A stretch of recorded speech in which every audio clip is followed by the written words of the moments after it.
Bumangga sa isang pampasaherong jeep at poste ang isang truck sa Albay matapos itong lumihis ng linya. At sa Pangasinan, sumalpok sa kasalubong na kotse ang isang truck matapos itong mag-overtake. Nakatutok si John Consulta.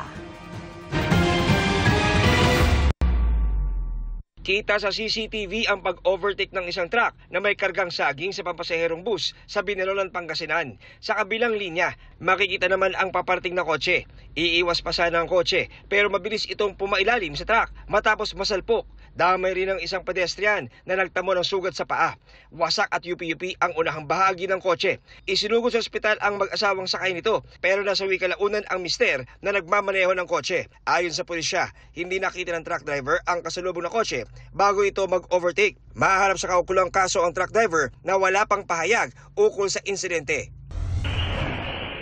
Nakunan din ang pagsalpok ng isang truck sa pampasaherong jeep sa Daraga, Albay.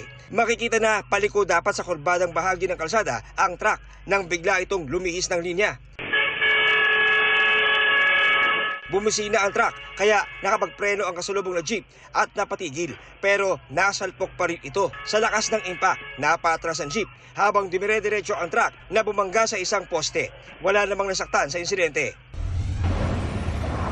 14 naman ang sugatan nang mabundol ng isang dump truck ang ilang sasakyan at isang pampasaherong bus sa Tuwi, Batangas. Base sa inisyal na investigasyon, nawalan umano ng preno ang driver ng truck kaya nahagip nito ang bus.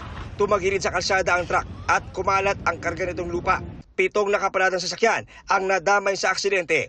Nagpapagamot na sa ospital ang mga sugatan kabilang ang truck driver na hindi pa rin nagbibigay ng pahayag.